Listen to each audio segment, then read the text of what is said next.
Hello everyone, क्या हाल चाल। तो कैसे हैं आप सब। आज हम स्टार्ट करने जा रहे हैं अपनी केमिस्ट्री का पहला चैप्टर जिसका नाम है some basic concept of chemistry. आज से हम अपनी फिजिकल केमिस्ट्री को स्टार्ट करेंगे। अगर अभी तक आपको फिजिकल केमिस्ट्री में कोई प्रॉब्लम आ रही थी, किसी वजह से आपका बैकलॉग रहा हो या आपको ना समझ में आया हो, आप इस लेक्चर को देख सकते हो। और मैं हर बार प्रॉमिस करता हूँ कि इस लेक्चर को देखने के बाद जो मैं पढ़ाऊंगा उससे रिलेटेड सारे क्वेश्चन बन जाएंगे। तो आज हमारा पहला लेक्चर यानी आज हमारा लेक्चर नंबर 1 जिसमें हम कुछ सम बेसिक कांसेप्ट को डिस्कस करेंगे किसके केमिस्ट्री के। तो आज हम अपने पहले चैप्टर को स्टार्ट करने जा रहे हैं। एक बात का ध्यान रखना कि नोट्स मेरे साथ में बनाते चलना और चीजों को समझते चलना। तो इस चैप्टर में सबसे पहले हम बात करेंगे मैटर की कि मैटर क्या है। तो हेडिंग लगाओ, मैटर क्या होता है। मैं कुछ फील दूंगा, क्या फील दूंगा कि क्या होता है matter. Anything which occupies space, anything which occupies space and has some mass is known as matter। उसे क्या बोल दोगे? मैटर बोल दोगे। मतलब जो जिसके पास कुछ मास हो। मास का मतलब जैसे ये मार्कर, इस मार्कर के पास इसका कुछ मास है। अगर मैं इसे यहाँ पे रखूं तो ये कुछ स्पेस लेगा, यानी इसको रखने के लिए स्पेस की रिक्वायरमेंट होगी। इसका कुछ अपना मास है तो ये क्या है? मैटर है। इतनी बात समझ में? अब देखो, तो अगर आपसे कोई पूछे कि मैटर क्या है तो आप बोलो anything which occupy space, which occupy space, यहां पे स्पेस लिख लो, एंड हैज सम मास, और उसके पास क्या हो? मास हो, उसे क्या बोलोगे? मैटर बोलोगे। इतनी बात समझ में? अब देखो एग्जांपल, सॉलिड, लिक्विड, गैस। अभी मैं आपको कराता हूँ इसकी स्टैंडर्ड क्लासिफिकेशन जो कि क्लास 11 में होता है। ये मैं कराऊंगा तब आपको एक्चुअली मैटर का फील आएगा। तो इसको लिखने के बाद में हम करते हैं मैटर की क्लासिफिकेशन। क्या करते हैं? मैटर की क्लासिफिकेशन। तो मैटर समझ आएगा, anything which occupies space and has some mass is known as matter. जैसे मार्कर है, इसको मैं अगर रखूं तो कुछ स्पेस लेगा, इसका अपना कुछ मास है तो क्या है? मैटर है। अब मैटर को समझते हैं। मैटर की क्लासिफिकेशन करते हैं तो दो करते हैं, एक करते हैं फिजिकल और एक करते हैं केमिकल। क्या करते हैं? केमिकल। अगर फिजिकल क्लासिफिकेशन बात करें मैटर की तो इसमें आप बचपन से पढ़ते आ रहे हो, सॉलिड, लिक्विड, गैस। आपके सिलेबस में 3 ही है, पर मेडिसिनल बताते रहो तो पहला होता है बोसाइन स्ट्रीम यानी सॉलिड, लिक्विड, गैस, बोसाइन स्ट्रीम और प्लाज्मा। ये आपको नहीं पढ़ना है, इसे आप इग्नोर भी कर सकते हो, पर जैसे कुछ लोगों को चुन रहती है ना जानने की तो उनके लिए है। यानी मैटर की 2 क्लासिफिकेशन है, एक फिजिकल एक केमिकल। फिजिकल में आप पढ़ते हो सॉलिड, लिक्विड, गैस, बोसाइन स्ट्रीम, प्लाज्मा। आपके सिलेबस में सॉलिड, लिक्विड, गैस ही है, बोसाइन स्ट्रीम, प्लाज्मा का कोई जिक्र नहीं है। फिर हम बात करें केमिकल की तो इसमें 2 होता है। केमिकल में क्या होता है? एक होता है प्योर और एक होता है इम्प्योर। प्योर में आप पढ़ते हो एलिमेंट और कंपाउंड के बारे में। इसमें क्या पढ़ोगे? एलिमेंट और कंपाउंड के बारे में पढ़ोगे। और मिक्सचर में पढ़ोगे आप होमोजेनियस मिक्सचर यानी इम्प्योर। इम्प्योर का मतलब क्या है? इम्प्योर का मतलब मिक्सचर। मिक्सचर में आप पढ़ोगे क्या? होमोजेनियस और हेटेरोजेनियस के बारे में। और किसके बारे में? हेटेरोजेनियस के बारे में। इतनी बात समझ में आई? इसको लिख लो हेटेरोजेनियस। अब देखो इस चीज को समझो। मैंने तुमसे कहा कि मैटर क्या है, तो मैंने तुमसे कहा anything which occupies space and has some mass is known as matter. यानी जिसके पास कुछ मास हो, वो कुछ वॉल्यूम ले, उसे या कुछ स्पेस दे, उसे क्या बोलेंगे? मैटर। मैटर की 2 क्लासिफिकेशन है, एक फिजिकल एक केमिकल। फिजिकल में मेनली आपको पढ़ना है सॉलिड, लिक्विड, गैस। 2 और होती है बोसाइन स्ट्रीम, प्लाज्मा, जो आपके सिलेबस में नहीं है। फिर मैंने बात किया केमिकल। केमिकल में आप पढ़ लो प्योर यानी एलिमेंट, कंपाउंड। प्योर में क्या आता है? एलिमेंट और कंपाउंड। मिक्सचर की बात करें तो होमोजेनियस, हेटेरोजेनियस। अब हम बात करते हैं एक-एक के बारे में बात करेंगे कि सॉलिड, लिक्विड, गैस, इन सारी चीजों के बारे में बात करेंगे। चलिए स्टार्ट करते हैं। अभी हम पढ़ेंगे सॉलिड क्या है, लिक्विड क्या है, गैस क्या है।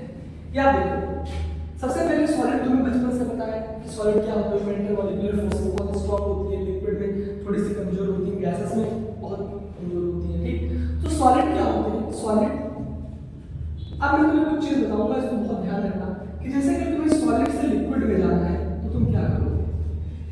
जैसे आइस है, आइस को अगर लिक्विड में कन्वर्ट कराना है तो उसका टेम्परेचर बढ़ाना होगा, तो आइस क्या होगी, मेल्ट होगी। यानी कि आपको सॉलिड से लिक्विड में जाना है तो आप क्या करोगे, मेल्टिंग करोगे। क्या करोगे, मेल्टिंग करोगे।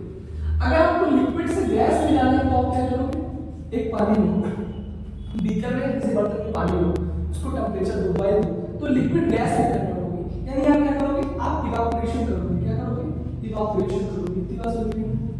अब देखो, अगर सॉलिड से आप डायरेक्ट गैस में जाते हो तो इसको क्या बोलते हैं, सब्लिमेशन। क्या बोलते हैं, सब्लिमेशन। इतनी बात समझ में?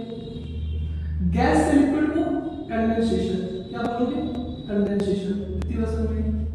अगर लिक्विड से सॉलिड में जाना है, जैसे आप पानी लो, एक पानी को कटोरी में रखो, उसको फ्रीज में रख दो, तो लिक्विड से सॉलिड में कन्वर्ट हो जाएगा। यानी कि आपको लिक्विड से सॉलिड में जाना है तो आपको क्या करना पड़ेगा, आपको क्या करना पड़ेगा, फ्रीजिंग। इतनी बात समझ में? तो यानी कि आप सॉलिड से लिक्विड में जाना चाहते हो तो आप मेल्टिंग करोगे, लिक्विड से गैस में जाना चाहते हो तो इवापोरेशन करोगे, लिक्विड से सॉलिड में जाना चाहोगे तो फ्रीजिंग करोगे, लिक्विड से गैस, गैस से लिक्विड में जाना चाहोगे तो कंडेंसेशन करोगे। ये बात क्लियर है, इसमें कोई डाउट नहीं होना चाहिए। इतनी बात समझिए। अब एक्चुअली में पढ़ेंगे कुछ बहुत इंपॉर्टेंट कॉन्सेप्ट, उसको पढ़ लेते हैं, फिर आज का लेक्चर रैप करेंगे, फिर नेक्स्ट लेक्चर में हम कंटिन्यू करेंगे।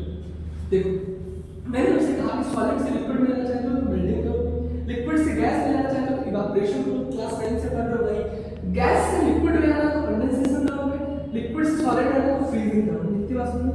फ्रीजिंग कितने डिग्री सेल्सियस में होता है, 0 degree Celsius. Melting generally 100 degree Celsius मानते हैं। ठीक, अब चलो स्टार्ट करते हैं दूसरा।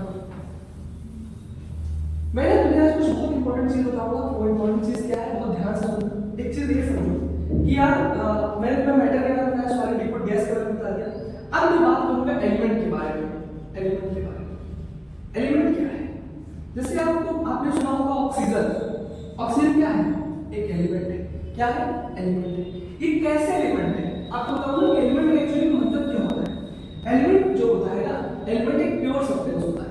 ध्यान दो, अगर मैं तुम्हें क्लासिफिकेशन कराया था तो मैंने तुम्हें केमिकल का क्लासिफिकेशन कराया था, प्योर और इम्प्योर या मिक्सचर। तो प्योर में मैंने तुम्हें दिखाया था एलिमेंट और कंपाउंड। यानी जो एलिमेंट होता है वो प्योर सब्सटेंस होता है। क्या होता है, प्योर सब्सटेंस होता है। तो element is a pure substance. एक जो एलिमेंट है वो क्या है, प्योर सब्सटेंस है, मतलब उसमें कोई अशुद्धि नहीं है, इम्प्योरिटी नहीं है। Element pure substance. It is